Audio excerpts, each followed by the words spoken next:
I'm Todd Austin, and this is part 3 of my 6-part hardware security tutorial. And in this installment, we're going to be talking about software and hardware security exploits. These are ways software can take advantage of software and hardware vulnerabilities to subvert the security in the system. This is the third part in a 6-part series. The first 2 parts set the stage on why security and privacy is important. And then the last part, we talked about the basics of cryptography, cryptographic ciphers, hashing, and signatures. And in this part, we're going to start looking at hacking. How can we hack systems to subvert their defenses? Well, the way we hack systems is we look for vulnerabilities in the system. What is a vulnerability? A vulnerability is typically a bug or a feature in the hardware which clever attackers can use to manipulate or spy on information in the system. Software engineers for decades have shown that pretty much 1 out of 20 lines of code has a bug in it.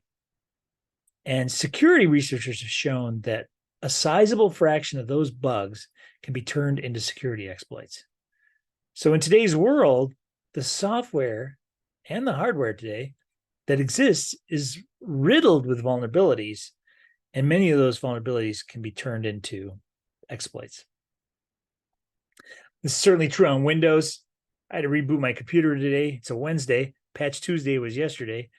And I got a bunch of updates from Microsoft, so I had to reboot my system today. Linux for a long time said, hey, this is so secure, nobody's attacking us. But now that there's so many endpoints on the internet that use Linux, it's getting attacked. And basically, if it's software, it can be attacked. And so you got to keep up with patching on Linux, for example. And IoT devices also have that same property. They contain software. Often the people that develop that software are not very sophisticated from a security standpoint. They contain bugs and they can be exploited. So let's take a look at a classic exploit. This exploit is called the buffer overflow attack. This has been around since the early 70s. And probably when my machine got patched yesterday, there were a few of these fixed as well. It's a very specific kind of attack, not too difficult to find these, especially for programs that are written in C and C++, because C and C++ programs don't bound accesses to arrays. You can go off the end of the array. And incidentally, there's probably someone watching this right now who goes, yeah, you should have used Rust because you can't go in the end of the array. Later, I'll show you how to go past the end of the array. Rust, you just have to do that in misspeculation code on the microarchitecture. So even Rust could be violated in this manner, but it's certainly harder to do it in the safe languages. And we will be a proponent of safe languages like Rust and Python when you're concerned about security. But a lot of performant code is written in C++ and C. And because of that, it's definitely subject to these buffer overflow attacks.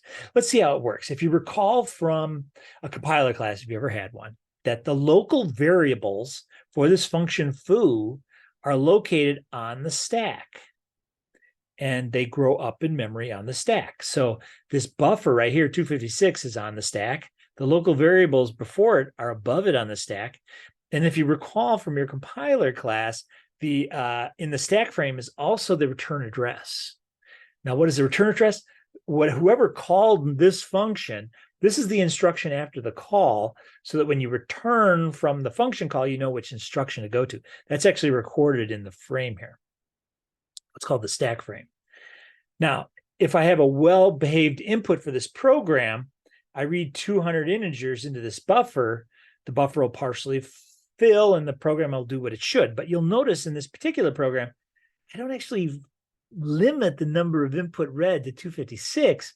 And so a clever attacker could put like 300 values there, and they would fill the entire buffer, overwrite these local variables, and then, this is the bad part, overwrite the return address, essentially giving the attacker the ability to choose the return address on this program. That is a really bad thing for this program, because if the attacker's clever, what they'll do is they'll point the return address into the buffer. And oh, by the way, the buffer is not data, it's code. And then welcome to the botnet. We've now taken over your machine. You've given the attacker the ability to execute code on your machine. If that buffer comes in the form of a network packet, that's what's called a remote code execution, RCE. So now all I have to do is send you a packet to your machine, and the processing of that packet will initiate the execution of my data from that packet. And that's a really dangerous attack, because I can do it very far away behind VPN, so you can't figure out who I am.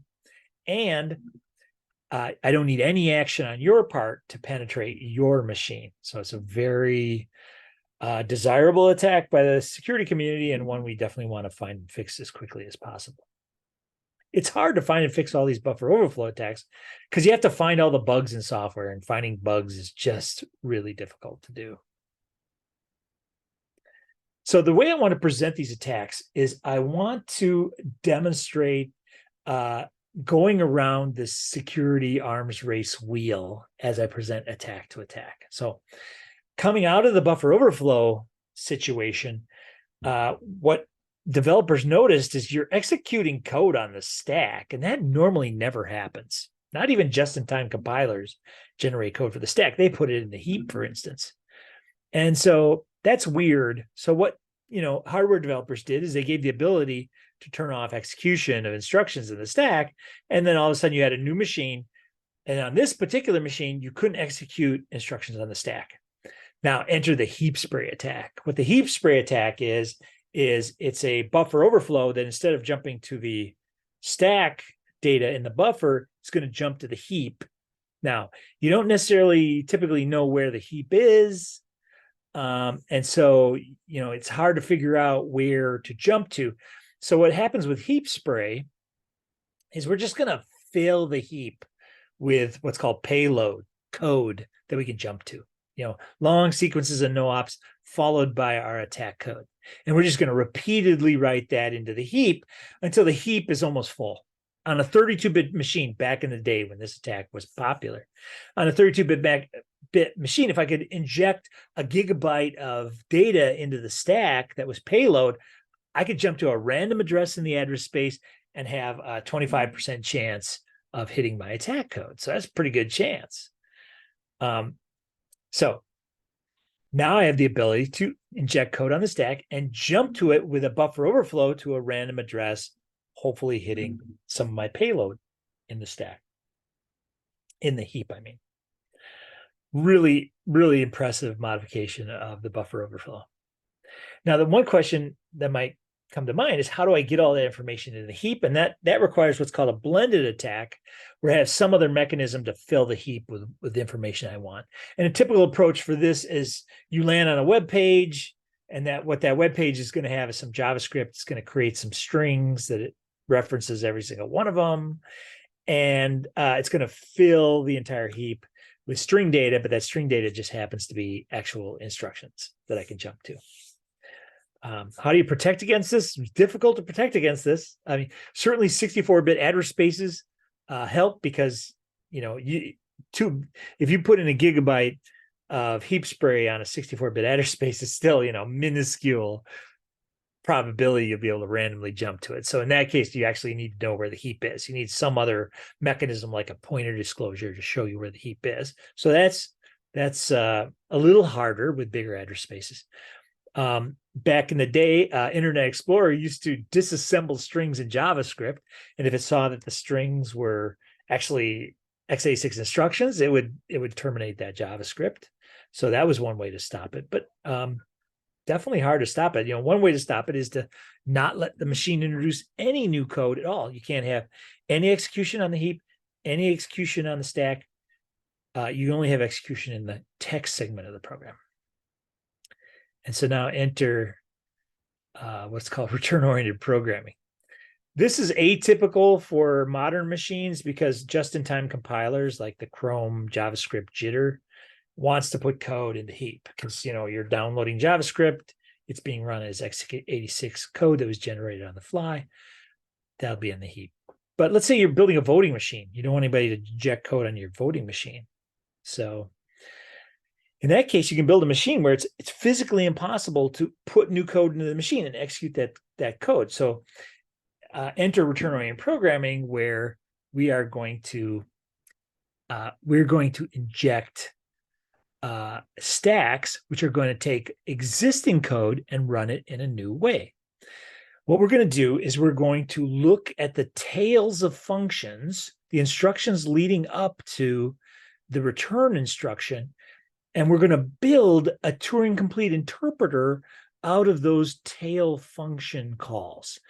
And once I figure out how to do that, then the way I get my interpreter to run is I inject a big stack.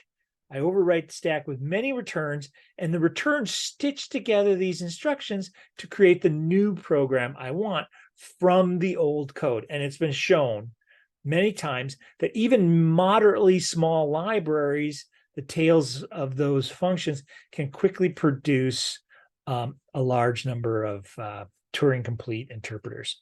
In fact, there's even tools out there like JITROP, which will analyze dumped code through a disclosure and will form those interpreters you need to use with a return-oriented program. Such a clever attack, such a clever way to reuse code to not require any injection of code.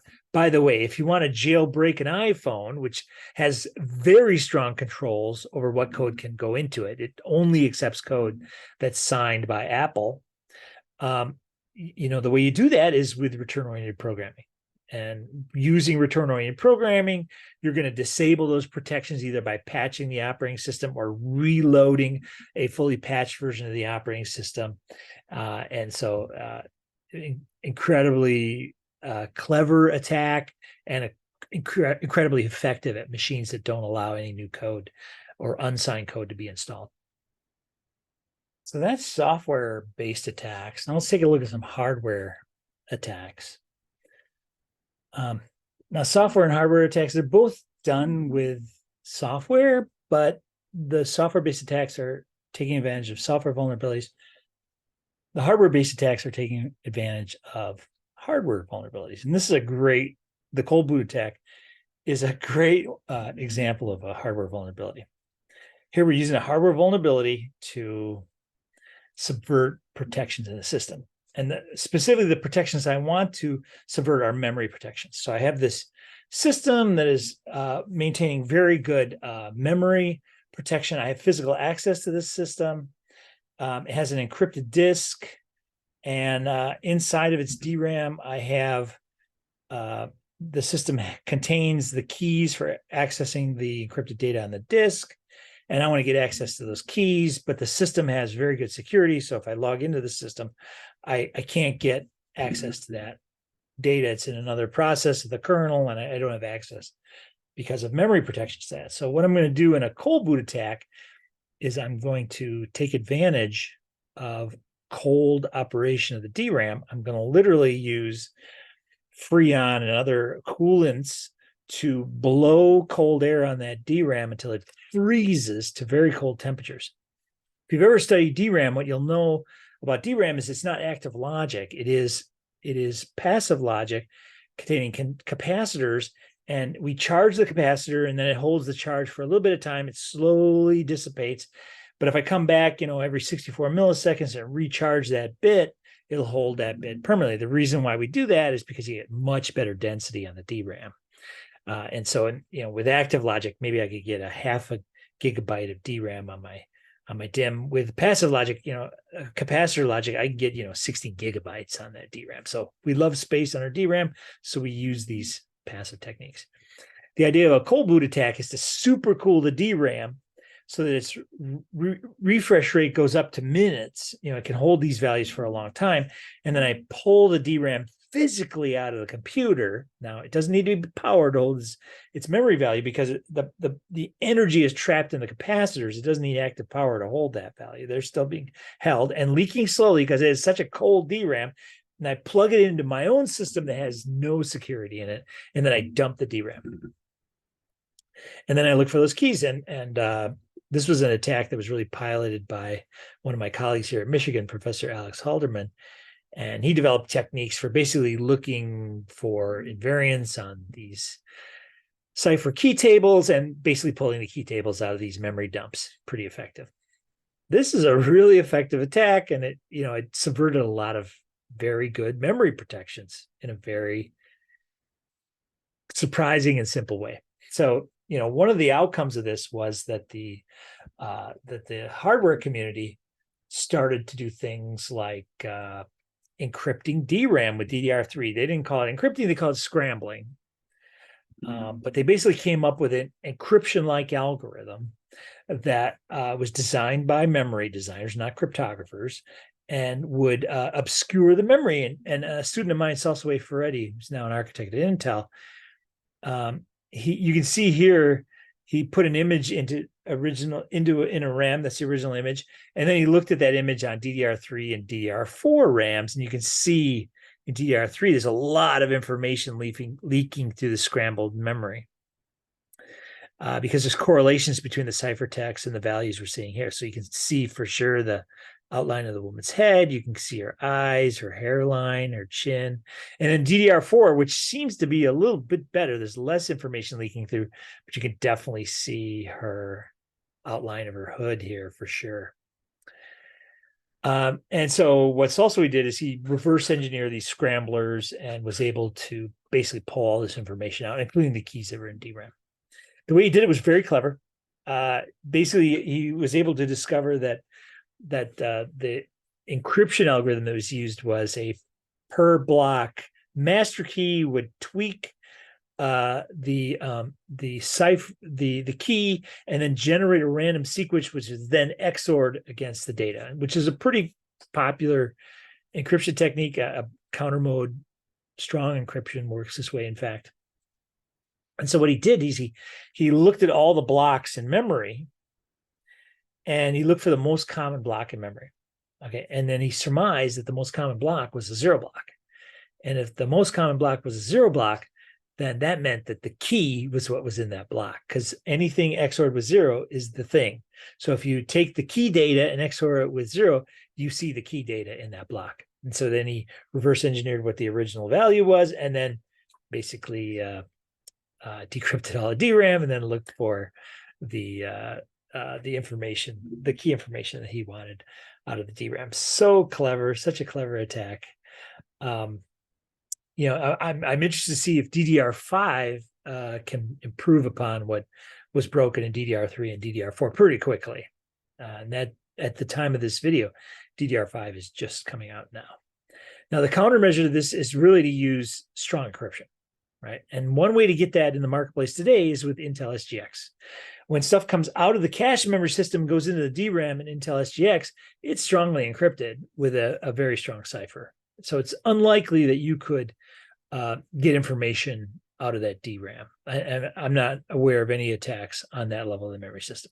When it goes into the caches, they decrypt it, though, and that's, of course, where everybody tries to sneak out the information. Here's another fantastic hardware attack. You might have heard of this one. It's pretty popular in the press. Incredibly hard to stop, really being refined at an incredibly high rate. It's called the Rowhammer attack. And Rowhammer really, again, aggravates reliability issues surrounding passive logic, capacitor logic inside DRAMs. The goal here is we're going to repeatedly access these yellow lines in the DRAM, what are called rows, and they're physically adjacent to this purple line called the victim row. And if I can access these yellow lines about 200,000 times before refresh in the original attacks, then bits would start flipping in the purple line. And that's called a row hammer attack. Now, why do those bits flip? It has to do with the fact that DRAMs are very dense. And so that when the signal goes across this row to come out of the DRAM, that signal lends a little bit of its voltage to this signal on this row. It doesn't cause that row to come out of the DRAM, but it does cause the row to discharge a little bit faster. And so by doing this two-headed hammer on both sides of this row, you cause these bits to discharge faster, and some of them will flip from zeros to one and ones to zeros, depending on the bias of the DRAM. Well, that's a problem. What can you do with that? What can you do with bits flipping in a DRAM? Well, you certainly what you can do is you can grief the operators of that system by just row hammering random locations in memory. You can take down other VMs in a cloud environment. You can corrupt other programs on the system you're on. It's really can wreak a lot of havoc in the system. And Google even demonstrated the ability to row hammer their own code inside the Google Chrome native client shell and even escape the shell, because the shell only verifies the code when it goes into the shell. So they verified the code when it went into the shell, and then they row hammered it to create new code that could break out of the shell. Such a clever attack. The defenses against this primarily come from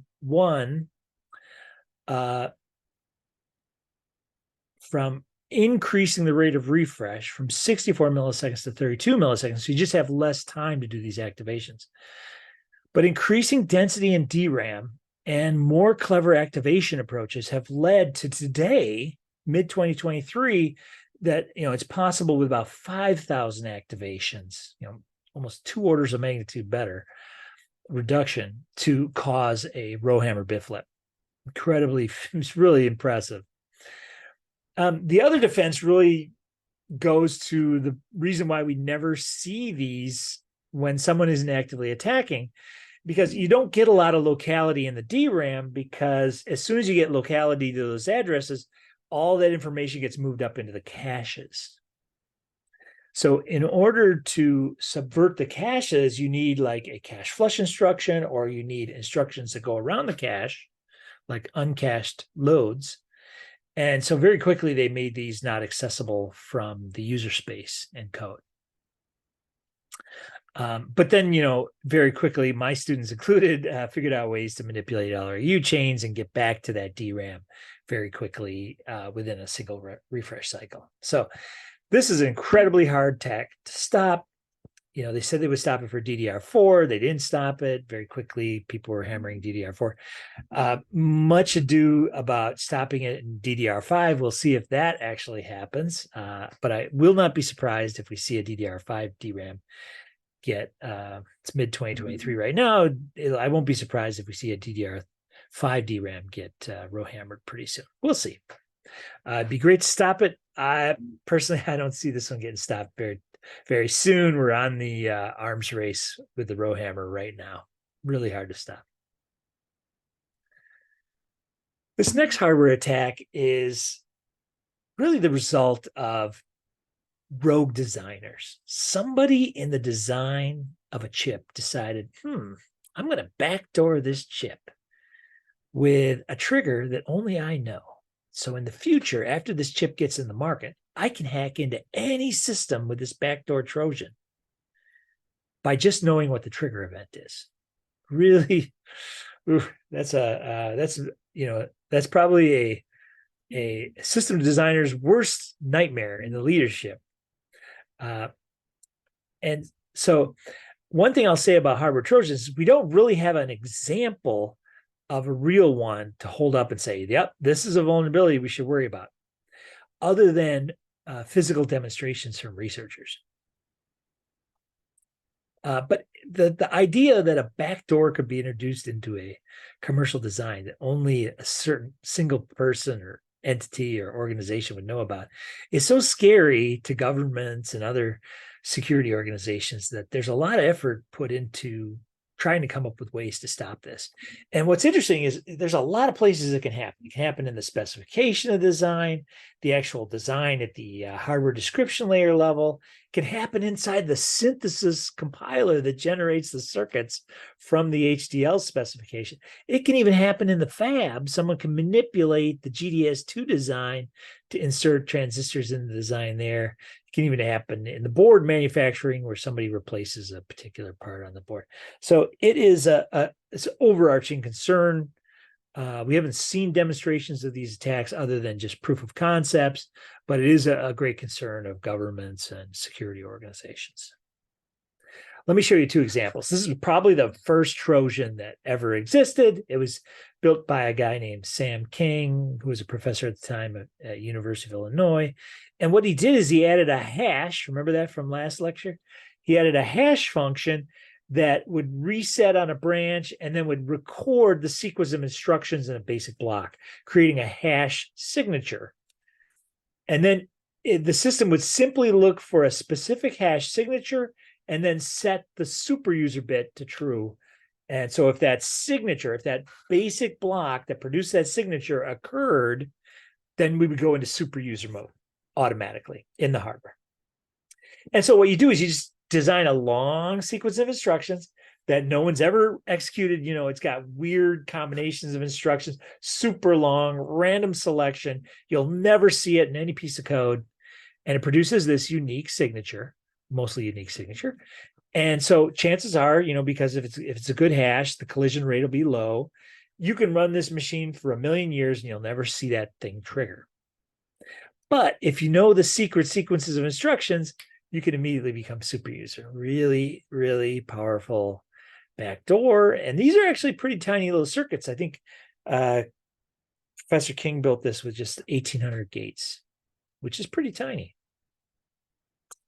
All right, so what can you do about this? Well, you know, kind of the defenses that appeared very quickly were, let's analyze the circuits to see what's the probability of these lines triggering, all these lines in the design.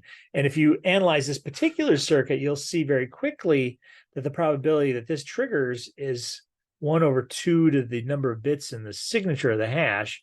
And so then you identify all the signals mechanically that are very unlikely, you know, assuming all data bits are roughly 50% 0 and 1, very unlikely to trigger. And you take them to a trusted designer and you say, are any of these Trojans? And then the trusted designer says, nope, none of these are Trojans. And then you manufacture your chip.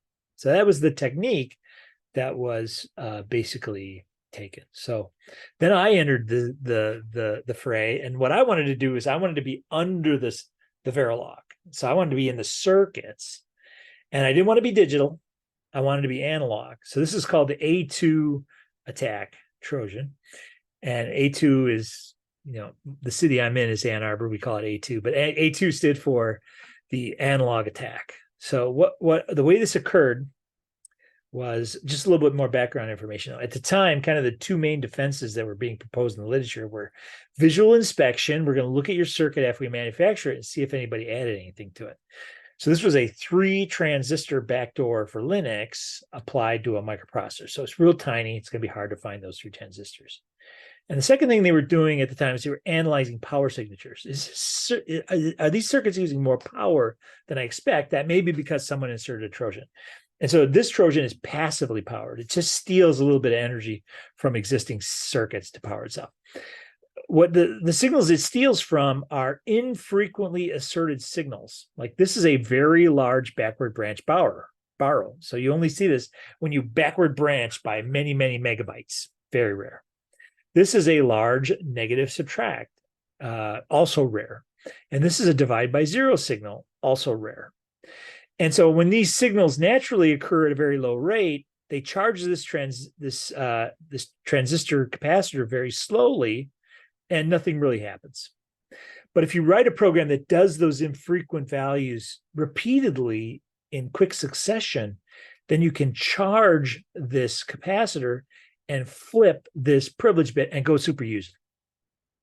We manufactured this chip. We demonstrated that attack, 3 transistors.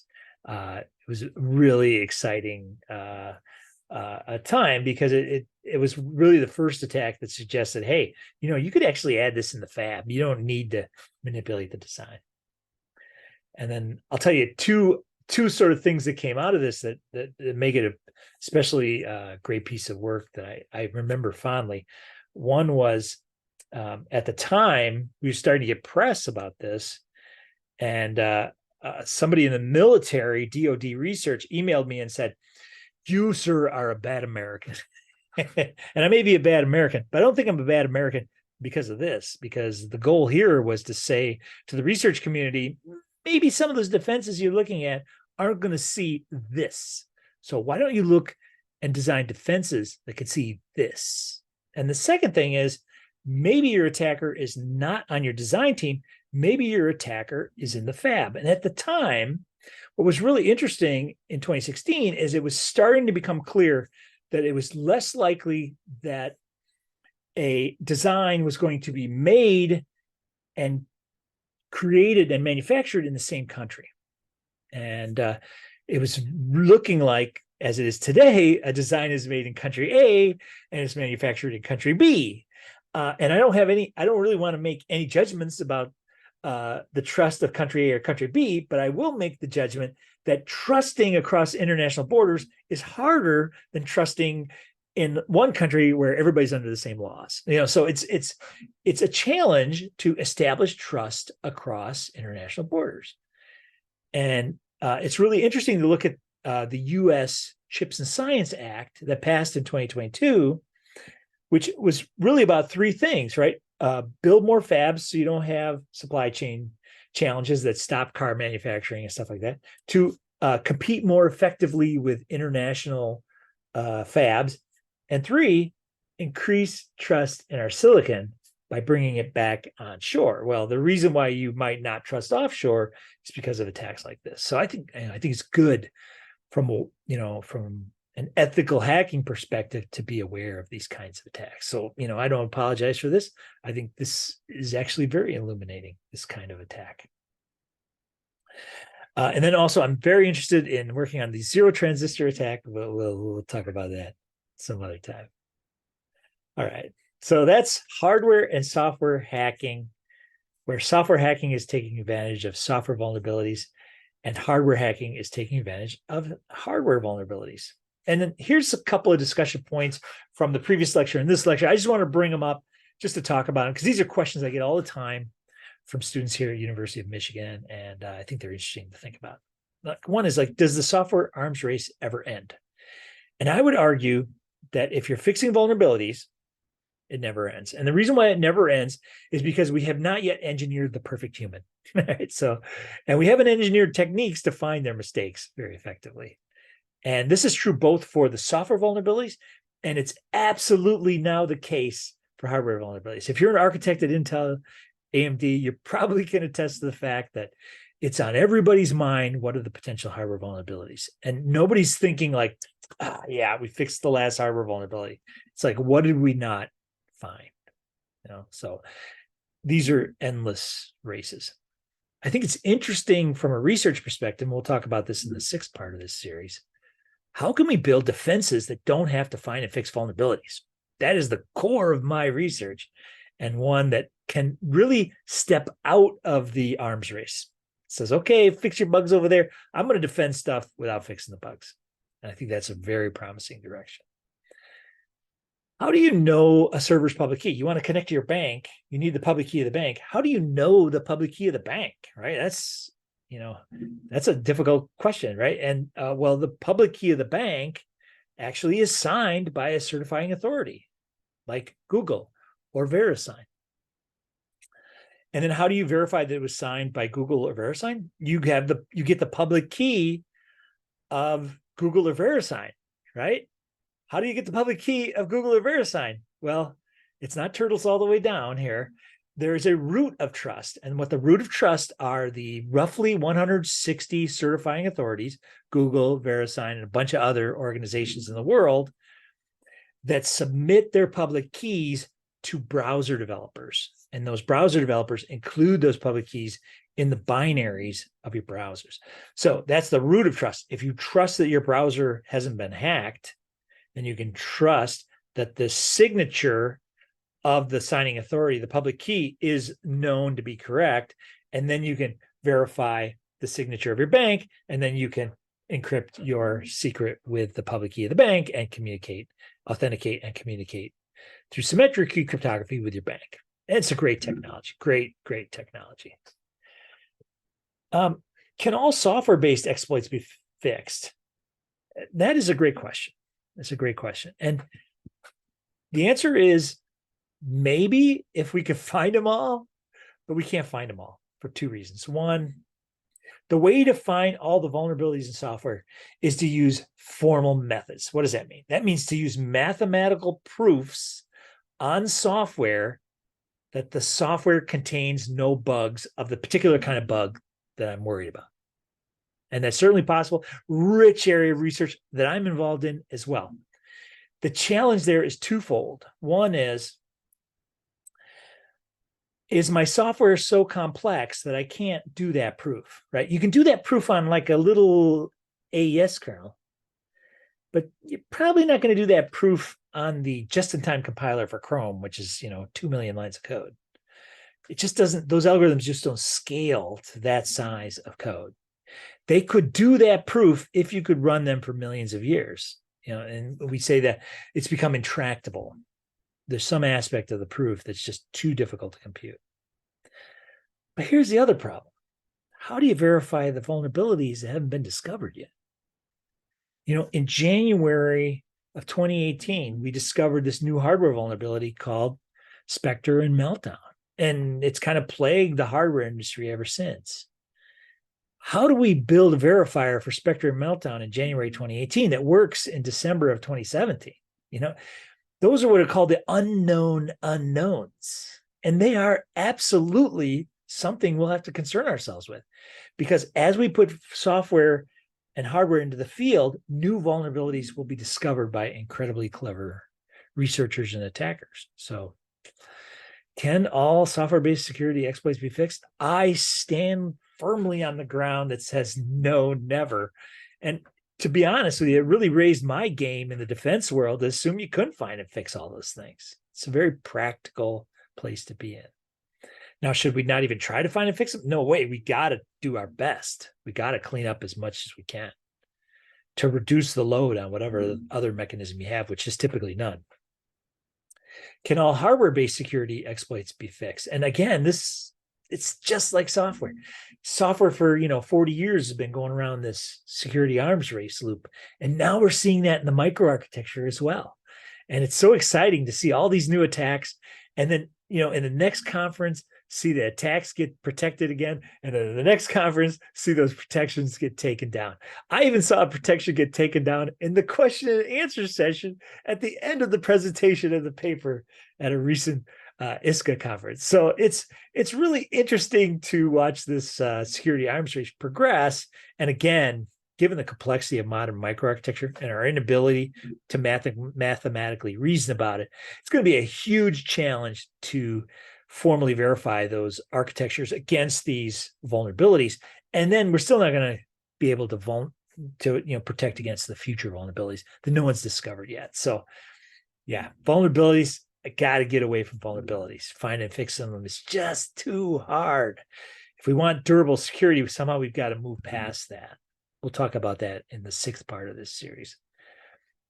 And do security protocols and algorithms have a fixed shelf life? Definitely they do, for a couple of reasons. One, Moore's law, right? There's more compute power every couple of years. And so what looked like was computationally infeasible from a brute force standpoint 20 years ago, 20 years on, you might be able to do that on a high-end GPU in an afternoon. And so, yeah, that whittles away at the power of even strong cryptography.